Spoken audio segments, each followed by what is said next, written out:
Hi friends, Mindy here. I thought I would do a little flip through of my junk journal for Junk Journal July so far. I have not had a chance to really do any process videos for any of these days so far, which was originally my intention. But so what I thought I would do is just do a flip through, and I'll kind of walk you through my thought process for some of the pages, not necessarily like the actual process because some of it's pretty basic, but just kind of how I interpreted some of the prompts. And so I'm just going to do a little quick flip through just for days 1 through 15, and then I'll try to do some process videos for the rest of the month, and then I'll do another flip at the end of the month. But for now, I thought I would just do 1 through 15 because that way the video is not too long. So I do have a video showing how I put together this junk journal. This is actually an altered book that I had done a while back, and I just decorated the cover and everything, but I have a video for that I will put in the link below. Let's get started. So the first page here, I just have my little list of prompts, and then day 1 was begin, and this just kind of made me think of new beginnings and different things. And so I have this little butterfly, I have some rub-ons in the back, and just a bunch of different kind of book text and just texture. And then on every day I'm including the number for the day. And on this one I actually used the word begin, but on a lot of them I don't have words or anything. It just kind of depends on the day. So day 2 was reinvent. And so what I did, how I interpreted this prompt, is this background paper here is actually some magazine paper, some National Geographic magazine that I altered with some Citrusolve. I have a video for that if you're interested. But and then I have my little girl here, and just kind of created a world. I just reinvented a world for her. So she's sitting on a little toadstool, and then I have some tea bag down here as kind of the ground. And so this is how I just interpreted that particular prompt. Day 3 was layered tag. And I had this kind of already in my stash, and so I just added some layers to it, and then I just kind of created the background to match the tag. I created a little pocket with some vintage paper, and then I have a scripture written down on the back of there, and that's just going to tuck into this pocket. Day 4 was transparency, and so what I wanted to do was create a window. So I used a Tim Holtz. These are the tiny like paper dolls, and I just loved her because she kind of looked like she was sort of pensively looking out the window. And so I just kind of built off of this idea. This is a Tim Holtz piece, and I used some glossy accents in here to make that look like a window, and then just decorated the rest of the page. But that was just kind of where my mind went to with the word transparency. Day 5 was fold out. So I had this card actually in my stash that I created a while back. And so I went ahead and it was just this card that I had. So I basically took this card and then made the background to match. So I took some more of this washi tape and just lined it up so that it looked like it was one continuous piece. And then I did the same thing for this washi tape here. And then I added a few little extra pieces. This was just some ephemera that I had. This tag was just some ephemera that I had created. So then I just wrote a scripture, and I have some like book text and stuff in the background. And this is my little fold out, and it's tucked behind these tickets here, and these keep it closed so it doesn't just flap. And then day 6, what the prompt was symmetry, and I had this magazine, or it's actually from a book, like a vintage book, from my House of Books subscription kit. And it had this really neat archway, and I just thought this was so cool. So I really wanted to keep this just as the focus. So I did add a little bit of book text in the background, and then I came through with just a stencil and like a measuring thing, because when I think of symmetry, things are supposed to be even. Anyway, that's just kind of where my brain went there. And then I added that this was day 6, but I just kept this really, really simple so that this would stay the focus, and this beautiful archway that just kind of continues on there. So that is day 6. Day 7 The prompt was bouquet. And so I put some more music paper back here in the background, and then I just layered a ton of florals. And so these pieces here are from an old, a previous By the Will for God kit that I just hadn't used all the flowers in all the ephemera pieces. And so I just layered those in the background. I have some of them kind of popped up on foam. And then I have some little paper flowers in here and some other flowers. And it just kind of created my little bouquet, and just kind of kept in this color scheme as best as I could. But I wanted to have different textures and different, you know, like heights. So I do have some of these like popped up, and then some are glued directly to the background just to give those layers. So that was day 7. Day 8 was wallpaper, and I was actually really excited about this one because, again, I have a subscription to a house of books, and I will link the videos for that if you're interested in that. It's a vintage ephemera subscription kit. But one month, I think it was last month, I got this beautiful wallpaper, and so I wanted, again, to kind of keep this as the focus. So I trimmed out this one section on the left because this part was basically just all this blue color. So I trimmed that out, and then I just put some interesting, this was like handmade paper. I actually got this at the Dollar Tree, if you could believe that. But I had just kind of tucked that behind there, and then I just made a little cluster down here, and I stamped out that this was day 8. And so I had actually somebody ask, you know, what can you do if you don't have wallpaper? And so my response to that was kind of, you know, just sometimes in interpreting the prompts, just kind of go with the first thing. Like, when you hear that word, what does it mean to you? Like, what do you think of? To me, I immediately thought of like a living room, because when I was growing up, you know, there was just wallpaper everywhere. And so that's just kind of where my brain went. And I just happened to have wallpaper, but you could, you know, even just like a repeating pattern or something that you would find on wallpaper would be something that you could, you know, some way that you could kind of interpret that if you don't have actually, you know, wallpaper to put down on your page. Even pattern paper could work for wallpaper. So there's a lot of different ways that you can interpret these prompts, and some of them you'll see mine kind of took a different turn, and that's the fun, I think, of this project, and just and having prompts and just seeing where they take you. So anyway, that was day 8. Day 9 was clashing patterns. I don't really know if I hit this one because I don't really feel like this page clashes. These are all pattern papers from By the Will for God, from a previous devotional kit. And so I just used 3 different patterns here. And then, you know, whenever you're like mixing patterns, there's kind of a trick to it. So if you use equal amounts of all the patterns, you end up kind of with a more difficult, it's just more difficult to blend them together. So you have like a little bit of one, more of another one, and, you know, there's kind of a ratio. But anyway, that's probably more information than you want. But so what I used is this paper back here is actually made to look like print, actually, like to look like Bible pages. And then I have this one that has like this damask, and then I have the floral print. So, but because they all came from the same paper pack, the colors coordinate really well, so they don't really clash, I guess. So I don't know.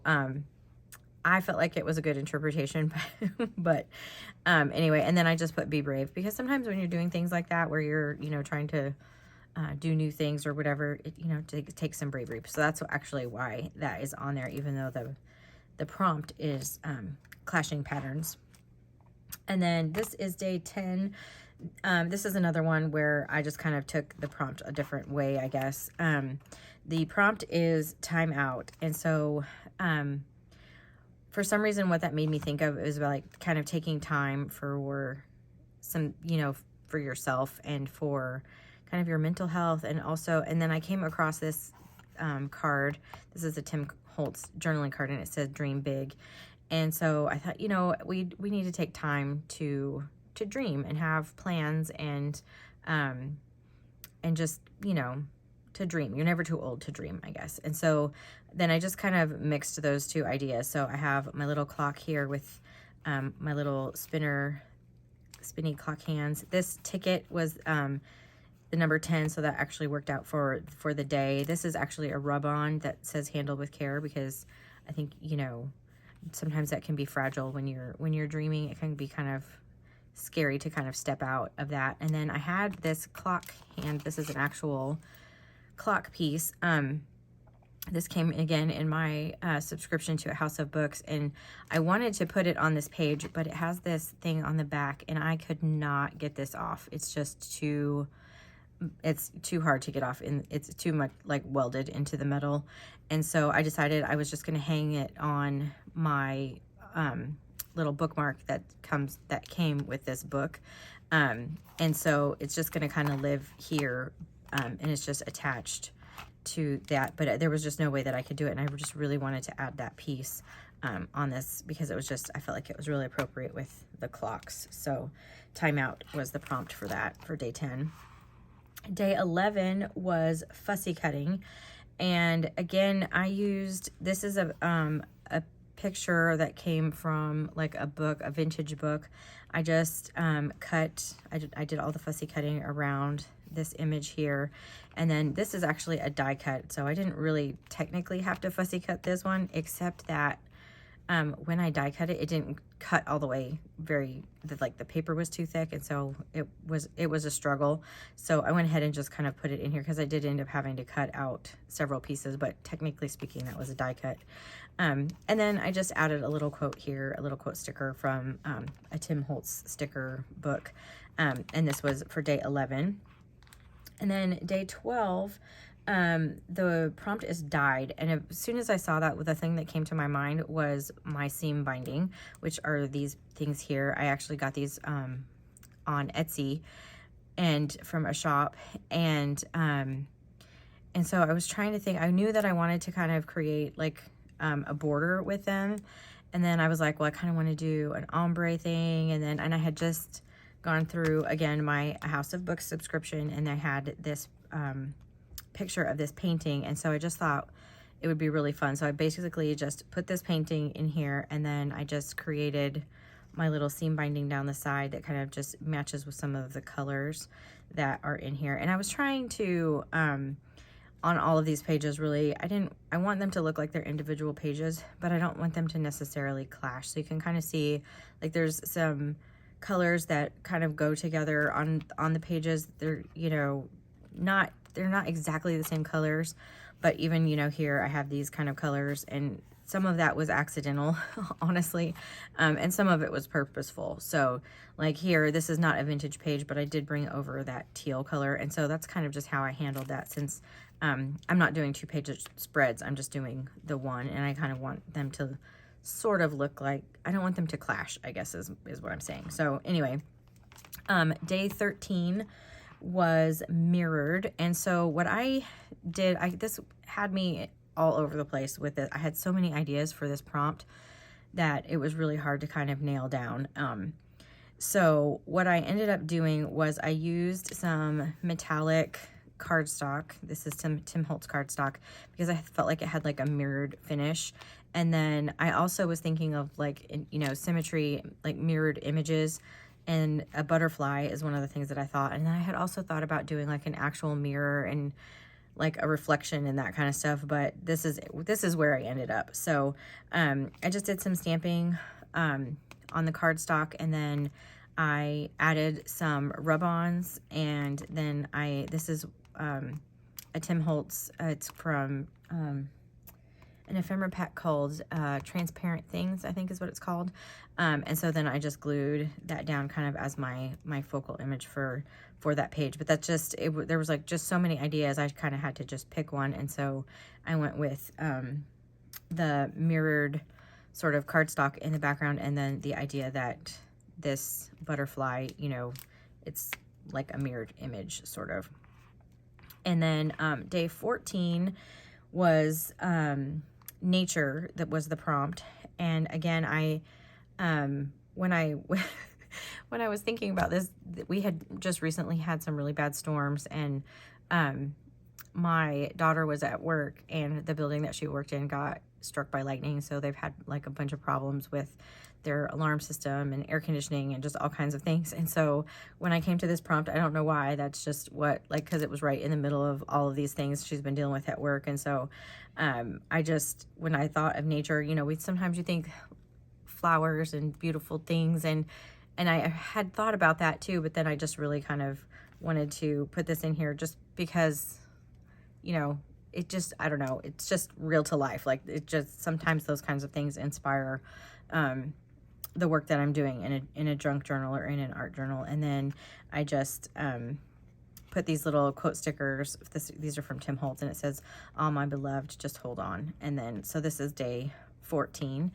And I just feel like this hits on so many levels. So I just wanted to kind of remember everything. So that's why I did that one. And then this is day 15, and the prompt for day 15 is texture. So I tried to have multiple textures on this page. There's not necessarily a specific focal image, but that really wasn't the prompt. And so to me, this is fine. But so one of the things that I have is in the background, I glued down some deli paper that had some ink on it already, that from like another project or whatever I save it, kind of let me see, like this. I just have it, and then I use that for collage in art journals and junk journals and that kind of stuff. And so I have some of that, and I kind of crinkled it up, and it had some stenciling on it. I sort of crinkled it up so there's like wrinkles that run down. They're hard to see, I think, probably, but you can kind of see them. So I have those in there. And then I added some more texture. I put some fiber paste through a stencil. Excuse me. And that's what this section is. And then I came back in with those similar colors to what was on the background, and it just with some acrylic inks, and I did that down the side. And then so that created like some more physical texture. And then to create some visual texture, I added some stenciling here to kind of mimic what was in the background. I did that over this texture, and then I added some little white areas for some contrast. Again, this is part of that visual texture aspect of it. I added some white paint to kind of highlight the texture on the side here. And then I did some paint splatters in the colors, this like blue and teal color, and then some black as well. All just more for visual texture. And then I used, these are the Tim Holtz marquees, and I stapled those down, and just for yet another kind of texture. So those are my first 15 days for Junk Journal July. This was my first time participating in this particular series of prompts. This is hosted by Meg Journals. I can't remember if I said that earlier. But anyway, it's been a lot of fun, and you can see my book is already quite chunky, so I'm gonna have to dial down some of the some of the pages going forward, because otherwise I think I'm gonna run out of room. Might have to make like something to keep my book closed at the end. But anyway, so let me know if you'd like to see some process videos along the way for the next 15 days, or if just seeing a flip through at the end would be better. You can let me know in the description or in the comments down below. And if you liked this video, I'd appreciate it if you give it a thumbs up and subscribe to my channel if you haven't already. And until next time, bye.